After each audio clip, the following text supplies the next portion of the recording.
इस वीडियो में मैं आपको 10 भारतीय अजीबोगरीब गाड़ियों के बारे में बताने वाला हूँ। इन गाड़ियों को बहुत ही अलग तरह से डिजाइन किया गया था जो देखने में बिल्कुल भी अच्छी नहीं लगती थी।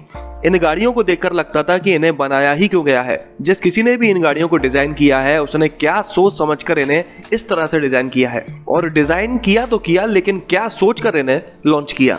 तो चलिए शुरू करते हैं और एक एक करके सबके बारे में बात कर लेते हैं। सबसे पहली गाड़ी है टेम्पू हैंडसीट। 80 और 90 की दशक में भारत की सड़कों पर पब्लिक ट्रांसपोर्ट का सबसे बड़ा साधन यही टेम्पू था। जगह जगह पर इस गाड़ी के अलग अलग नाम थे। वैसे तो ज्यादातर लोग इसको टेम्पू ही बुलाते थे, लेकिन कुछ कुछ जगहों पर इसे कौआ या फिर सुअर भी कहा जाता था, क्योंकि देखने में यह गाड़ी कुछ कुछ कौए या फिर सुअर जैसी लगती थी। वैसे तो इस गाड़ी को पब्लिक ट्रांसपोर्ट के लिए नहीं, गुड्स कैरियर के लिए ही बनाया गया था, लेकिन धीरे धीरे इसको मॉडिफाई किया गया और बाकी जगह इस्तेमाल भी किया जाने लगा। सिर्फ इंडिया ही नहीं, इंडिया के बाहर भी इस गाड़ी का उस समय पर बोलबाला था। As a passenger car, as a private car या फिर एज अ एम्बुलेंस या गुड्स कैरियर, हर तरह से इस गाड़ी का इस्तेमाल किया जाता था। इस 3 व्हीलर टेम्पू में 452 CC 2 cylinder 2 stroke petrol engine मिलता था जो करीब 20 bhp की पावर जनरेट किया करता था। फिर बाद में लोगों ने इस गाड़ी के इंजन को रिप्लेस करना शुरू किया डीजल इंजन से, जो कि असल में डीजल इंजन नहीं, एक इरिगेशन पंप था, जिसकी वजह से इस इंजन को चालू करने के लिए कोई इग्निशन स्विच या फिर बटन नहीं था। आपको एक रस्सी से लेकर इस इंजन को चालू करना पड़ता था। इसलिए इस टेम्पो को चलाने वाले जो भी लोग थे वो अपने साथ एक रस्सी लेकर घुमा करते थे। हो सकता है आपने भी कभी रस्सी से टेम्पो को चालू करता हुआ देखा भी हो। अब तो इस टेम्पू को बैन कर दिया गया है, लेकिन फिर भी कुछ कुछ छोटी जगहों पर आज भी इस तरह का टेम्पू देखने को मिल जाता है। दूसरी गाड़ी है हिंदुस्तान ट्रैकर, जो कि एक एसयूवी थी उस जमाने की। उस समय पर कुछ कुछ स्टेट्स में पुलिस वाले इस गाड़ी को काफी पसंद किया करते थे। 60 के दशक में ट्रैकर को लॉन्च किया गया था हिंदुस्तान मोटर्स के द्वारा। हिंदुस्तान मोटर्स का नाम आप लोगों ने पहले भी सुना होगा एम्बेसडर और कॉन्टेसा जैसी पॉपुलर कार्स के साथ में। उसी कंपनी ने इस एसयूवी को बनाया था, लेकिन ये बिल्कुल भी नहीं चली। एक तरफ हिंदुस्तान मोटर्स ने एम्बेसडर और कॉन्टेसा जैसी खूबसूरत गाड़ियों को बनाया था जिसे आज भी कई सारे लोग पसंद करते हैं, और दूसरी तरफ उसने ट्रैकर को बनाया जिसे कोई भी पसंद नहीं करता। इस गाड़ी का नाम भी अलग था और बॉडी टाइप भी अलग था, लेकिन इस गाड़ी में पार्ट्स एम्बेसडर वाले ही इस्तेमाल किए गए थे। फिर वो चाहे हेडलाइट्स हो, इंडिकेटर्स हो, इंजन हो या फिर सस्पेंशन, सब कुछ एम्बेसडर का ही यूज किया गया था। इस गाड़ी में 2 तरह के इंजन मिला करते थे। एक था 1.5 लीटर डीजल इंजन जो 38 bhp की पावर जनरेट किया करता था और 80 Nm का टॉर्क, मतलब कि ऑल्टो से भी कम पावरफुल था ये इंजन। और दूसरा था 2 लीटर डीजल इंजन जो सिर्फ 51 bhp की पावर जनरेट करता था और 106 Nm का टॉर्क, मतलब कि आज के ज़माने में 2 लीटर डीजल इंजन हैरियर और कंपा जैसी गाड़ियों में 170 PS तक की पावर जनरेट करता है, और उस ज़माने में 51 bhp की करता था। कितना अंतर आ चुका है। वैसे तो ये गाड़ी बिल्कुल भी नहीं चली, जितनी भी चली है उसे ज़्यादातर पुलिस वालों ने ही खरीदा है। तीसरी गाड़ी है हिंदुस्तान वीर। मैंने पिक के साथ कोई छिड़कानी नहीं करी है, मैंने कुछ एडिट नहीं किया है, ये गाड़ी ही ऐसी है। असल में जो एम्बेसडर सेडान थी उस सेडान से पिकअप ट्रक निकाला गया है। आमतौर पर देखा जाता है कि सेडान या फिर हैचबैक एक तरह के होते हैं, लेकिन पिकअप ट्रक और सेडान कैसे भाई? मतलब आज के ज़माने में चलने वाली डिज़ायर, होंडा सिटी या फिर सिविक को मैं पीछे से आधा काट दूं और ट्रॉली लगा दूं, वो कैसी लगेगी? और इस अजीबोगरीब पिकअप ट्रक को बहुत समय पहले लॉन्च नहीं किया गया था, अभी 2011 में ही लॉन्च किया गया था। उसके बाद इसे डिसकंटिन्यू भी कर दिया गया। इस गाड़ी में BS3 डीजल इंजन और BS4 पेट्रोल इंजन मिला करता था CNG वेरिएंट ऑप्शन के साथ में। 3.3 लाख रुपीस से ये शुरू होती थी और इसकी लोडिंग कैपेसिटी थी करीब 800 किलोग्राम्स। इस गाड़ी में भी एम्बेसडर वाले सारे पार्ट्स इस्तेमाल किए गए थे, और हिंदुस्तान मोटर्स इस गाड़ी की USP बताती थी कि एम्बेसडर जैसा कंफर्ट और पिकअप जैसी लोडिंग कैरिंग कैपेसिटी। लेकिन लोगों को ना तो ये गाड़ी समझ में आई और ना ही इसकी टैगलाइन, इसलिए किसी ने भी, मेरे ख्याल में किसी ने भी इस गाड़ी को नहीं खरीदा। चौथी गाड़ी के बारे में बात करते हैं तो आपने 3 पहिए वाले 3 टायर वाले टेम्पू टैक्सी तो बहुत देखे होंगे, लेकिन क्या आपने कभी 3 पहिए वाली कार देखी है? इंडिया में 70 के दशक में 3 टायर वाली कार सिपानी बादल को लॉन्च किया जा चुका है। सिपानी बादल इंडिया की सबसे पहली 3 व्हील कार थी। यह गाड़ी बेस्ड थी यूके की पॉपुलर 3 व्हील कार रॉबिन के ऊपर। इस गाड़ी की कंप्लीट बॉडी को फाइबर से बनाया गया था, कहीं पर भी मेटल का इस्तेमाल नहीं हुआ था। इसके अलावा आगे का जो टायर था उससे कोई भी चीज़ कनेक्टेड नहीं थी। मेरा मतलब है कि ये गाड़ी रियर व्हील ड्राइव थी, आगे के टायर में पावर नहीं थी। इसके अलावा आगे के टायर में ब्रेक्स भी नहीं थे, सिर्फ स्टीयरिंग ही कनेक्टेड थी आगे के टायर से, जिसकी वजह से ये गाड़ी काफ़ी आसानी से पलट जाया करती थी। एक तो काफ़ी हल्की थी और ऊपर से आगे स्टेबिलिटी नहीं मिलती थी, तो इसलिए बात बात पर ये गाड़ी पलट जाया करती थी। मतलब कुछ अलग और नया करने की जिद में आपने आगे से एक टायर ही हटा दिया। मतलब हद है, हर माल 5 रुपए वाले खिलौनों में तक 4 टायर्स दिए हुए होते हैं और आप एक गाड़ी बनाते हैं जिसकी बॉडी फाइबर की है और आगे सिर्फ एक टायर दिया हुआ है, और उस गाड़ी को बनाया तो बनाया, फिर उसे लॉन्च भी कर दिया। वाह! मतलब आप सोच कर देखो कि अगर कोई कंपनी आज के ज़माने में ऐसी गाड़ी लॉन्च कर दे तो क्या होगा। मेरे ख्याल में सब लोग मिलकर उस कंपनी को देश से बाहर निकाल देंगे या फिर उसे खिलौना बनाने वाली कंपनी घोषित कर देंगे।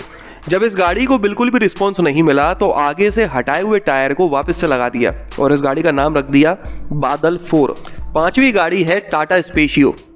असल में ये टाटा सूमो है, जिसके ऊपर की बॉडी को हटा दिया गया है।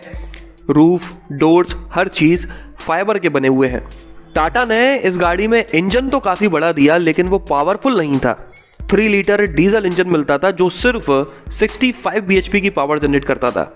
आज के टाइम में टाटा की सबसे सस्ती गाड़ी टियागो भी इससे ज़्यादा पावर जनरेट करती है। मतलब आप अंदाज़ा लगा सकते हैं कि पहले की गाड़ियों में, पुराने ज़माने की गाड़ियों में कितनी कम पावर हुआ करती थी। 6वीं गाड़ी है महिंद्रा जियो, जिसे कि महिंद्रा क्लेम करता है कि ये एक कॉम्पैक्ट ट्रक है। भाई ट्रक नाम भी बड़ा होगा, इतनी छोटी है ये गाड़ी।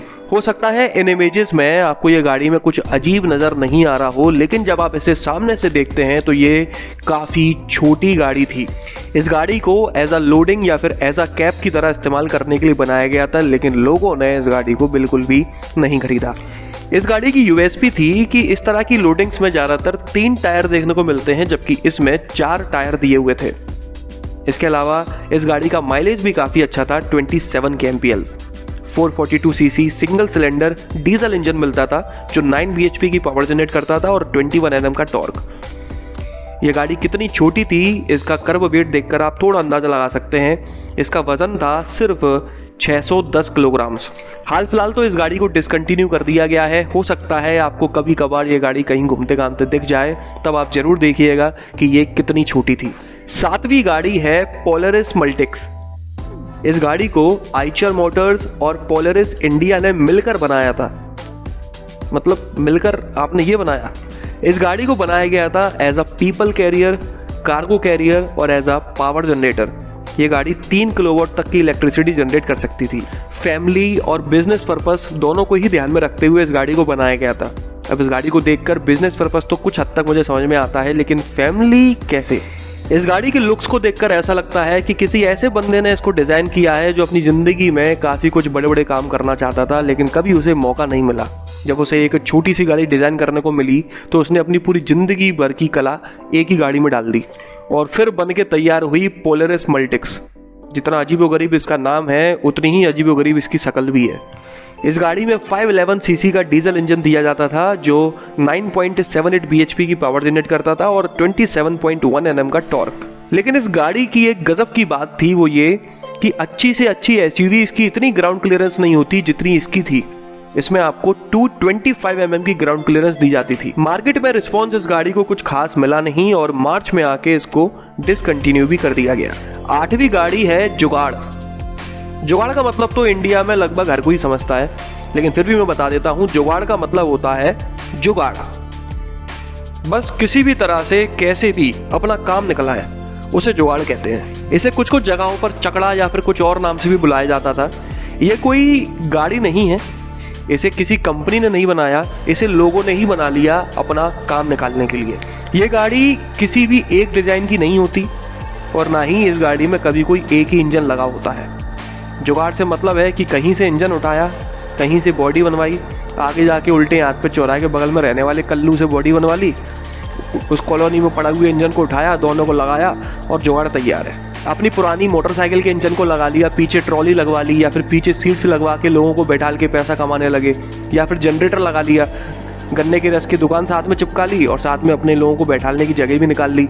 मतलब कुल मिलाकर कम से कम पैसों में पुराना माल इस्तेमाल करके एक ऐसी जुगाड़ बना ली जिससे अपना हाल फिलहाल काम निकला है। इस तरह के जुगाड़ू लोग या फिर इस तरह की जुगाड़ गाड़ियां आपको सिर्फ और सिर्फ भारत में ही देखने को मिलेंगी। पूरी दुनिया में किसी और देश में कभी भी नहीं मिल सकती। अभी भी अगर आप किसी ग्रामीण क्षेत्र में रहते हैं या जुड़े हुए हैं तो आपको इस तरह की जुगाड़ गाड़ियां देखने को जरूर मिल जाएंगी। 9वीं गाड़ी है ई रिक्शा, मतलब कि इलेक्ट्रिक रिक्शा। आपको ध्यान हो तो पहले हर कोई साइकिल वाली रिक्शा चलाया करता था, लेकिन इन ई रिक्शा ने उन साइकिल रिक्शास को रिप्लेस कर दिया। आज के ज़माने में लगभग हर किसी शहर में, फिर वो चाहे दिल्ली हो या कोई दूसरा शहर, आपको ई रिक्शा देखने को जरूर मिल जाते हैं। सिर्फ दिल्ली में लगभग 3 से 4 लाख ई रिक्शा होंगे। इन ई रिक्शास को बनाने वाली कोई बड़ी कंपनी पहले नहीं थी। लोग इस गाड़ी के पार्ट्स को चाइना से इंपोर्ट करते थे और यहाँ पर लाके असेंबल करते थे, क्योंकि इस तरह की गाड़ियाँ चाइना में भी काफ़ी पसंद की जाती हैं। लेकिन इंडियन गवर्नमेंट इस गाड़ी को लेकर कंफ्यूज्ड थी कि इसे किस कैटेगरी में लिया जाए। इसलिए एक समय के बाद 2014 में दिल्ली हाई कोर्ट ने इन ई रिक्शास को बैन भी कर दिया था। लेकिन उसके बाद पार्लियामेंट ने मोटर व्हीकल एक्ट में अमेंडमेंट किया और ई रिक्शास को लीगलाइज कर दिया। इसके बाद से इन्हें सर्टिफाइड नंबर प्लेट्स मिलने लगी और इनका इंश्योरेंस भी होने लगा। 10वीं गाड़ी है 6 सीटर 3 व्हीलर टेम्पू।